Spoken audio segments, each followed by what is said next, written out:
Welcome to Legacy Therapy, the podcast that will teach you, in bite-sized chunks, how to leave a stress-free legacy so loved ones can focus on people, not paperwork, when you become ill or pass away. Here is your host and financial advocate, Stacy Golden-Lisnock.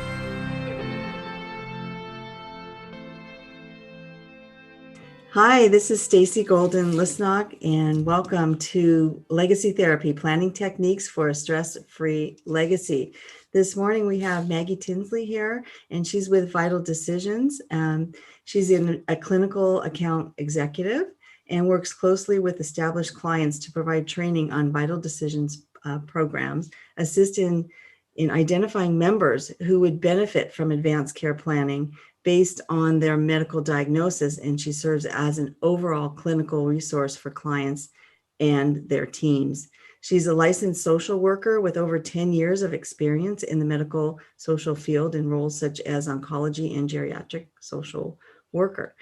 Maggie's worked as a hospice care consultant for a national hospice company, maintaining relationships with key stakeholders, and more recently, she's worked as an advanced care planner facilitator for an 11 hospital healthcare system, promoting advanced care planning as a standard of clinical care across the system. Maggie's received both a bachelor's and a master's in social work from the University of Georgia, and she's previously served as the president of the Georgia Social Work Oncology Group and sat on the National Pancreatic Cancer Advisory Committee for the Association of Community Cancer Centers. So, welcome, Maggie. So really appreciate you coming on and sharing this information about planning in advance Absolutely. for a healthcare crisis. Thanks for having me. You're welcome. When you can't speak for yourself, this is something very important that people realize needs to be in place so that your wishes are actually honored, right? So advanced care planning, can you go over that a little bit of what that involves? Sure. So advanced care planning, I hate to simplify it, but it's really making sure that your voice can always be heard, right? So that when you can't speak for yourself, your wishes can still be heard. Yeah. And so when you're saying you can't speak for yourself, why wouldn't someone be able to speak for themselves? Sure. So it could be across the board a variety of different reasons. Something like a car accident and you have to get permission to go in for surgery and you're not able to speak for yourself. To something a little bit more pressing like we deal with today, where perhaps you have COVID-19 and your condition has significantly declined and you need a ventilator and you're unable to provide that consent. So, anything across the board from a car accident to a serious illness.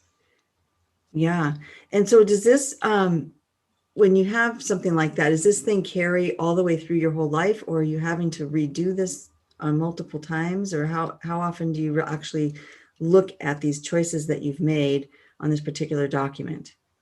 Sure. So advanced care planning encompasses, having a values-based conversation with your loved ones, with your medical team, with your providers about what you would or would not want. Another part of advanced care planning is actually putting these wishes into writing, and that's an advanced directive.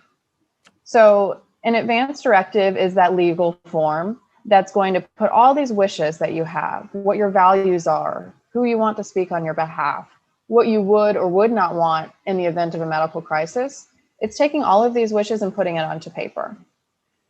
So advanced directives, there's different versions, whether it's a state-specific advanced directive, or we have a My Living Voice online platform where the document can be completed.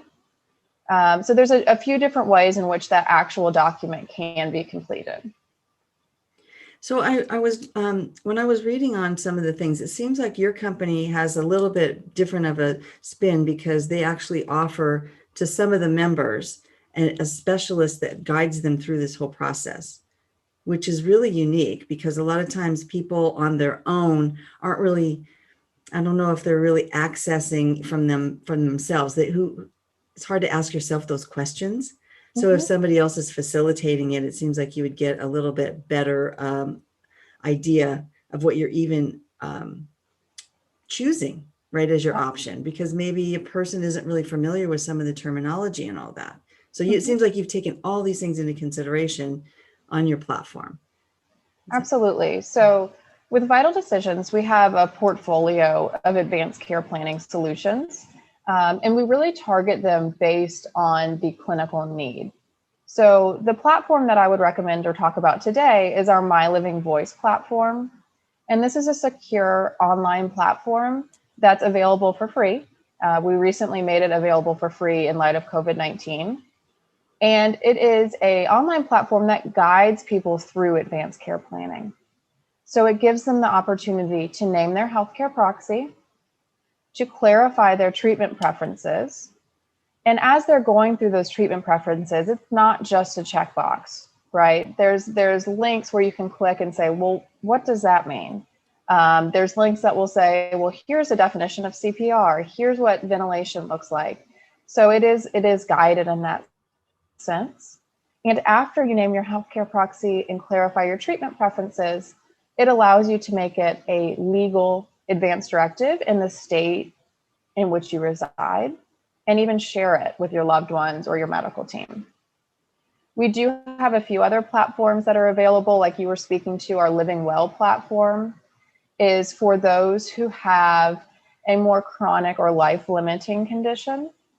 And we have master's trained therapists that guide the member through that program, which really lasts usually anywhere from 1 to 5 months. Wow, that sounds quite extensive. It definitely is.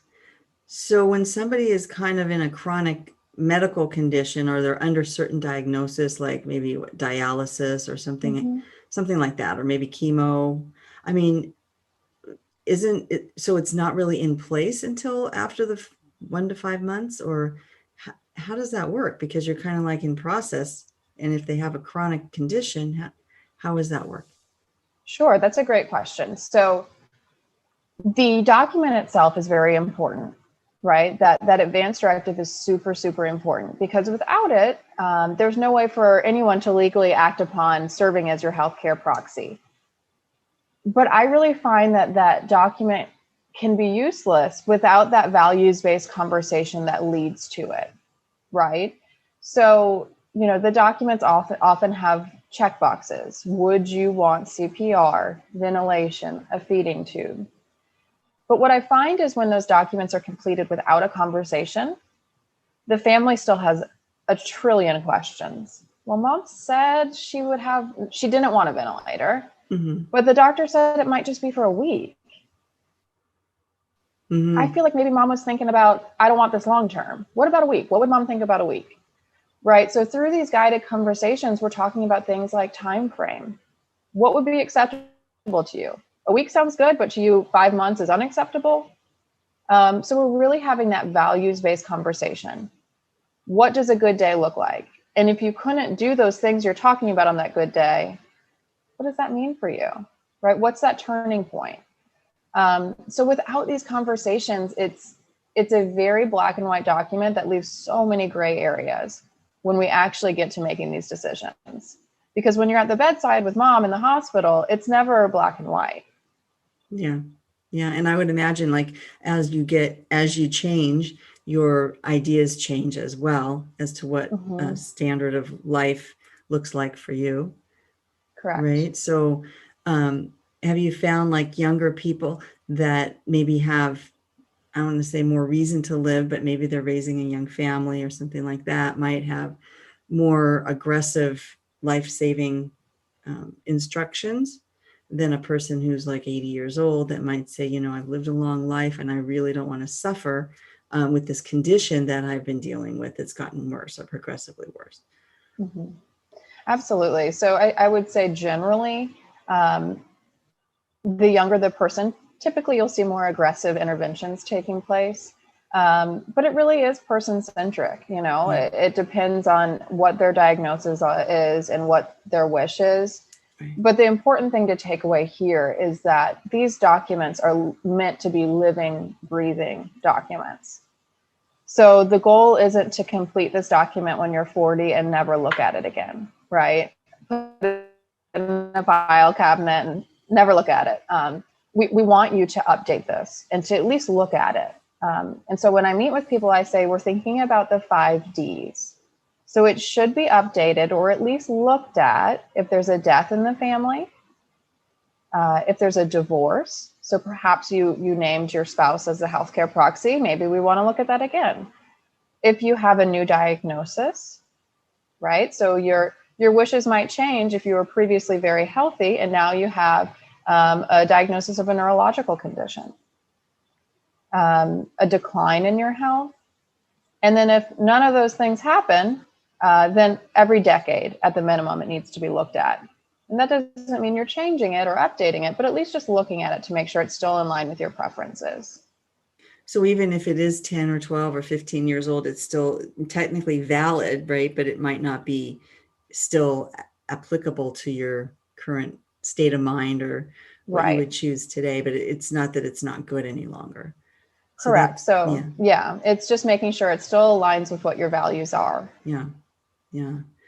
Wow, that's really good. So you were saying they're state specific. So if you find yourself, if you're a traveler or you have relatives in other states or you have a home even in another state, so is it recommended that you then have like multiple sets of this paperwork handy? Great question. Yes, my short answer is yes. So if you, let's say, live in California and that's your residence, it's advised that you then have a advance directive in the state of California. And then you've got a vacation home in Idaho, then we would recommend having an advance directive that's legal in the state of Idaho. What's really, really neat about our My Living Voice platform is it takes all the guesswork out for you. So you'll be able to go through online, name your healthcare proxy and your treatment preferences. And then at the very end, you can select which states you would like for this to be valid in. And it will give you step-by-step instructions on what needs to happen in order for it to be valid. So I mean by that is some states require a notary, some don't. Some require that it has 2 witnesses, but it can't be anyone you've named as your healthcare proxy. So it gets a little complicated and confusing, but we solve that for you by giving you those instructions based on which state you live in. So are these signed electronically or are they signed in person by your witnesses? Yep. So our platform allows you to sign it electronically, and then you can also print it out and sign it, with pen. Okay. And then if you are doing multiple states, are they actually different documents altogether? Like they'd have to get witnessed or notarized too. Could the same people be witnessing a California version versus the Idaho version? Sure, as long as it meets their requirement for a witness. Okay. So you would have 2 separate documents, and it might say the exact same thing as far as proxy and preferences, but the legal requirements might be different for each state. So in the state of Georgia, where I live, you have to have 2 witnesses sign. You don't need a notary, but the witnesses cannot be named in the document as a healthcare proxy. Mm-hmm. They cannot be a medical professional involved in your care. Mm. And it cannot be anyone who might knowingly benefit after your death. So if, your family might inherit something, they couldn't sign. So typically it's people like your neighbor, someone in the waiting room. So each state has different requirements. And so as long as they meet those requirements, correct, they could witness it. So I was doing some research on healthcare, on advanced directives, because advanced directives, from what I understand, and I'm not the expert, but this is my understanding. So a healthcare, an advanced directive takes the place of a couple different documents that we've known in the future, like a living will, which is right, your end of life decisions. Mm-hmm. And then your healthcare proxy, which is your kind of like interim, like something happens, but you're not end of life. End of life being like you're not terminal or aged out, basically, right? Like maybe you can explain it better. Sure. Yeah. So an advanced directive kind of combines the healthcare. So there used to be 2 separate forms, right? There's a healthcare proxy form where you could name that person that you want to speak on your behalf if you couldn't speak for yourself. And then there was the living will, which went through your treatment preferences. If you had a condition and you needed to decide what type of interventions you wanted. This puts both of those together in one document. So it allows you to nominate the healthcare proxy, allows you to clarify which you would or would not want in a urgent medical situation. Yeah. I've also heard too, and maybe you could speak to this, you always do have to ask the person that you're nominating, right? You wouldn't want to surprise them and have them be shocked that they're being called for this life or death decision. So I think that's one really important thing. But sometimes the people that you would naturally think would be your choice sometimes are not your choice, because of the fact that maybe they can't make a decision under pressure, or they're too close to you and they wouldn't want to make those type. So what do you kind of see, like spouses sometimes aren't your best choice, where you would think naturally they would, but they're maybe too emotional. How do you, does that ever come up, like like in the training side of it, before you're actually filling this out? That seems like one of the most important things. You're having somebody make decisions for you. It's so important, something that I always highlight.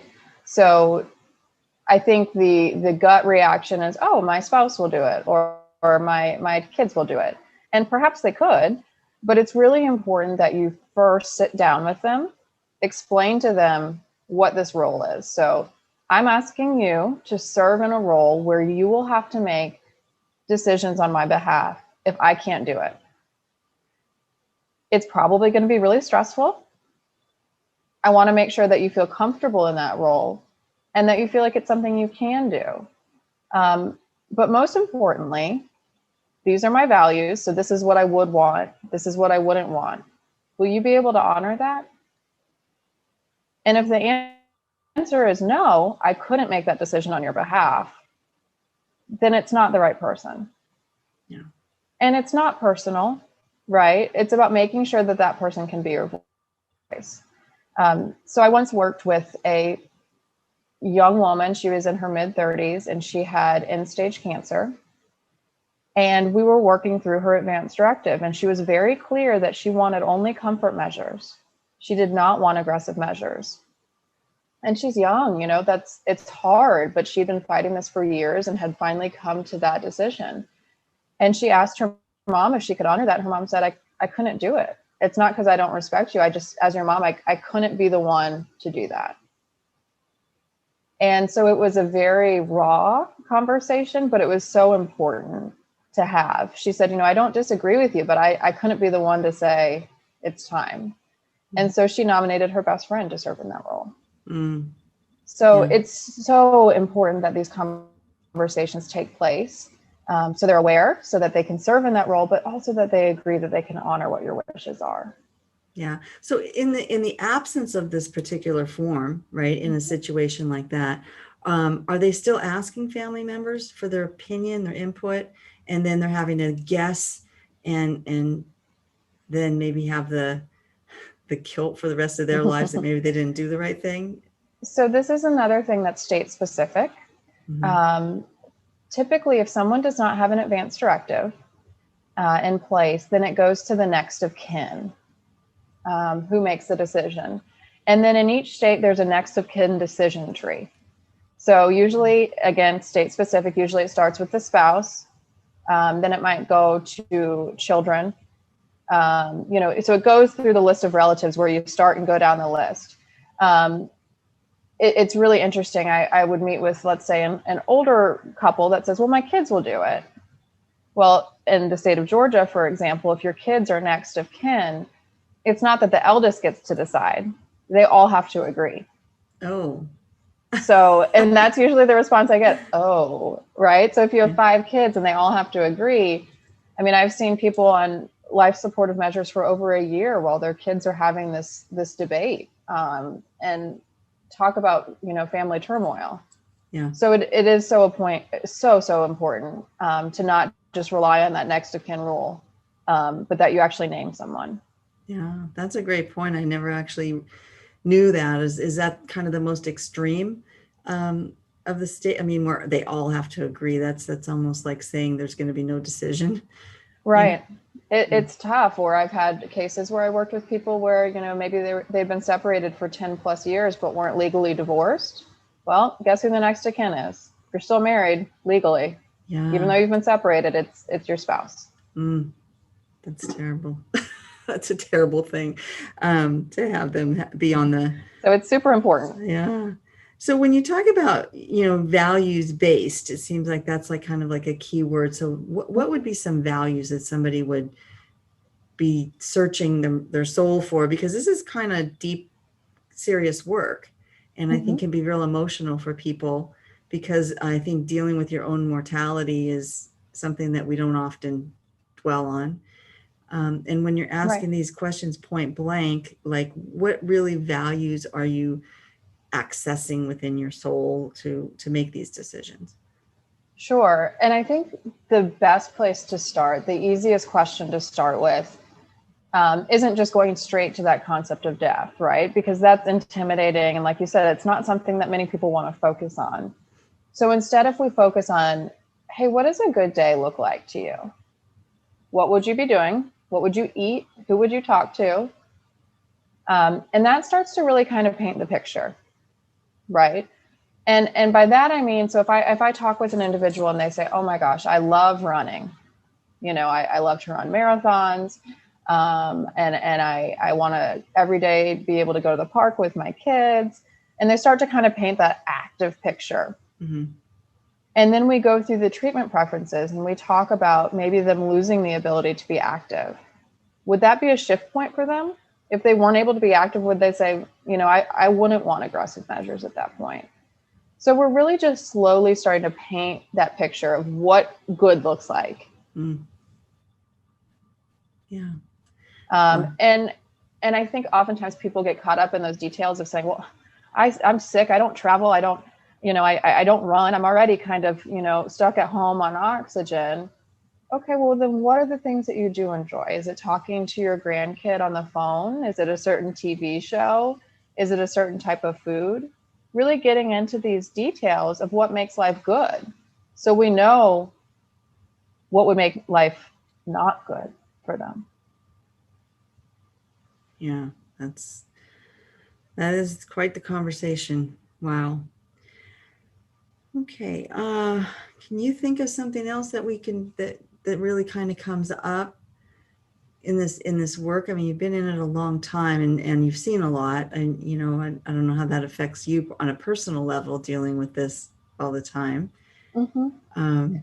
I think, on a personal level, I learned very early on, fresh out of graduate school in my 20s, working in oncology and then hospice, that age does not make you a superhero or invincible.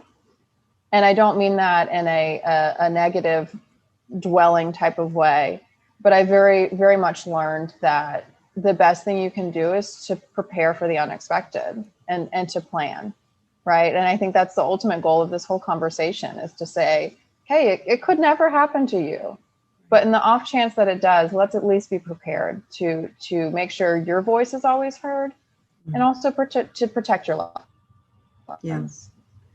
Yeah, I kind of got that vision of like the spare tire syndrome when you said that. It's like you don't expect to have a flat on the trip, but you better have a spare just in case, because you don't want to be, put in a bad situation. And I love that. Yeah, exactly. It's, and people avoid it for a lot of different reasons. One, because no one wants to have this conversation, right? It's hard. Yeah. It's scary. I think I often hear, I'm too young, I'm too healthy, or my spouse knows what I want, or my kids know what I want, but do they really? Like, they might know a very big version of what you want, but when it comes down to the very specific details, they probably don't. And don't push that on them, right? They deserve to hear that from you. Right. It's a burden that they don't need to bear, because I have heard that there's tremendous guilt if somebody does get forced to make a decision and then it doesn't come out well. And then they second guess themselves pretty much for the rest of their life, that maybe they caused something to happen that wasn't positive. You're right. And I think, I always tell people that having this advanced care planning conversation, it's not going to make that situation go away, it's still going to be an incredibly horrible situation of you being at the bedside making these tough decisions. Right. But at least you have the voice of your mom or your loved one in your head saying, we talked about this, remember? This is what I want. Right. And it makes it just that much easier. It's Sure. still hard.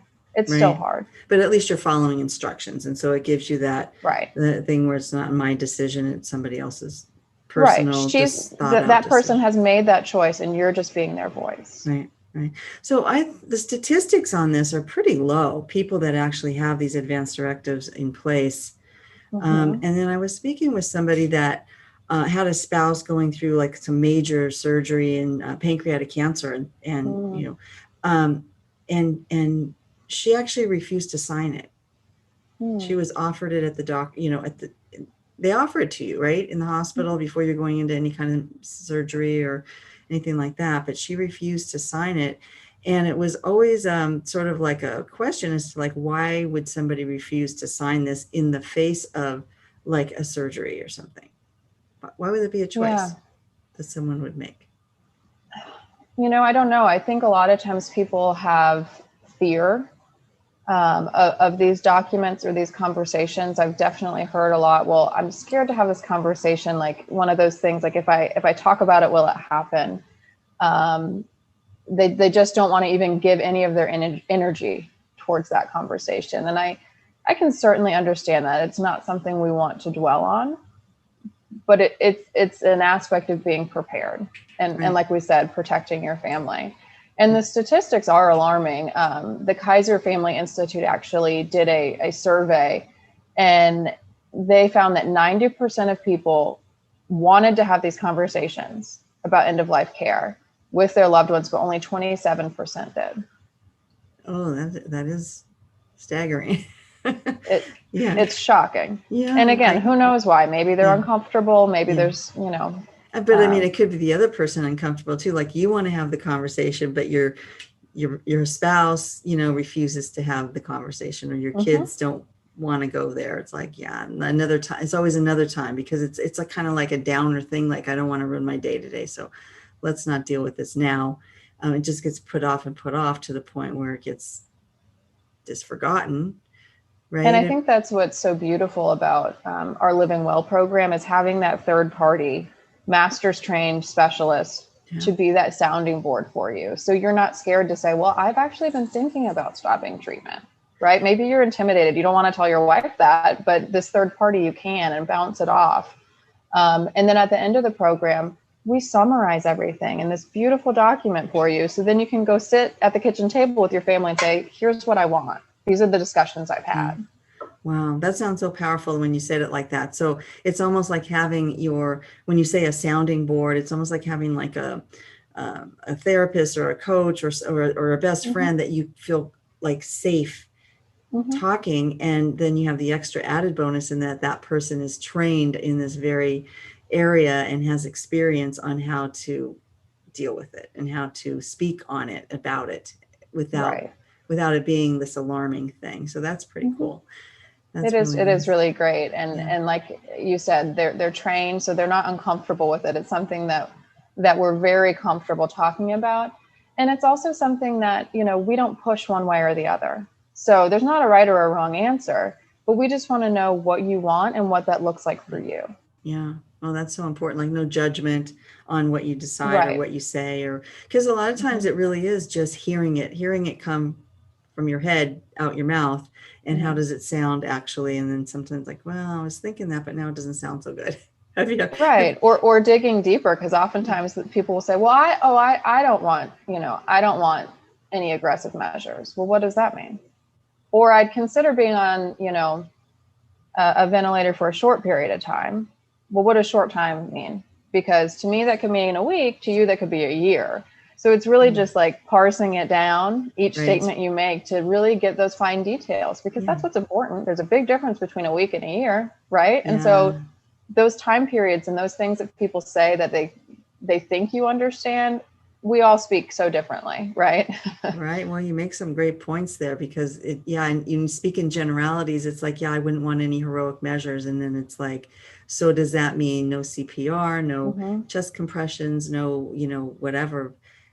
what does that mean? So that's It does. And we have things come up when I worked in hospice. Okay, they didn't want CPR, but would they want antibiotics? Is that considered aggressive? not to me. I don't know. It's different. Yeah. And it's different to every person. Yeah, right. But these are absolutely. the questions that the families get left with. Well, mom filled out this form. She said she didn't want heroic measures. And then the doctor says, well, what about IV antibiotics? Mm-hmm. I don't know. She never told me what she, so Right. it's these questions that we need to have these conversations about. Or what if the pain was really bad? Would you want pain management? Would you want your pain to be managed, even if it meant maybe you couldn't have a lucid conversation? Mm. Or would you prefer to be in a little bit of pain, but be able to have conversations? Right. Yeah. Well, you make some great points. How can people get a hold of you or your company or be able to see how this platform operates? So our My Living Voice platform is available free to the public. Like I said, we made that free in light of everything going on in the world with COVID-19. And you can access it at mylivingvoice.com. You simply go to the website and it's very user-friendly. It will walk you through how to name a healthcare proxy, discuss treatment preferences, how to make this document that you've put together valid in your state, and how to share it with your loved ones and your medical team. In addition to that, if anyone's interested in learning more about our company in general, like I said, we do have a portfolio of solutions for different stages of illness. You can see us at vitaldecisions.net. Great. Well, that's wonderful. I certainly have learned a lot, and I've been researching on this a bit. I have an online course called Got It Together Emergency Info File. And what it's designed to do is if you were to become ill or pass away, what would somebody need to take care of on your behalf? And so the interesting part to me is that the very first lesson of the very first module is advanced directive. And I just thought when I was putting it together that that's something that you really have to have. It's the spare tire. You wouldn't want to go on your trip of life without having this spare tire, actually, current and available and kind of fresh, refresh in your mind. If you've got an old one that you've looked at it and made sure that you still have the right people listed. And if you don't have one, that you would take the time to put one together. So put it together and don't be afraid to add details that make it personalized, right. that make it speak to who you are. Right. And I even on the one when I was looking at one where you can, and maybe yours is like this too, where you can say, certain people you don't want to have if you're like, say you're unconscious and you're kind of transitioning or this is it. And you're still alive, but you actually can feel energy apparently. And so there's certain people that might upset you, or there's certain noises or smells or things like that you would not want and that you would want, so that you can name these kinds of things to keep you comfortable. Yeah. And it could be so much like you want covers on, covers off, heat, cold. I think that speaks to the personalized nature of this work. Mm-hmm. And that, yes, we do need these black and white legal documents to be completed, but don't be scared to personalize them, because that's what makes them yours.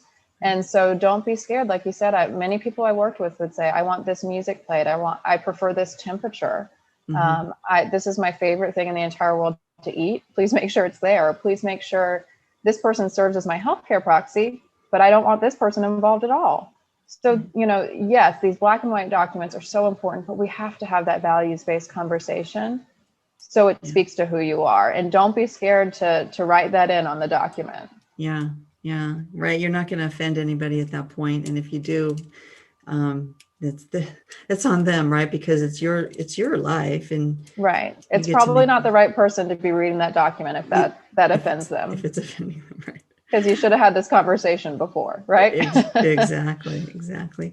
Well, I think we're good. I want to wrap it up, Maggie. It's been really a pleasure having you on, and I'm sure people are going to get a ton of value out of this conversation. Good. Because I know I've learned several things new, even though I've been kind of resourcing it and researching this for a little while now and putting the course together.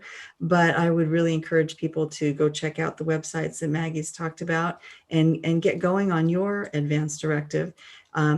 in the show notes, it'll have that information if you weren't able to grab it, live or while you were listening.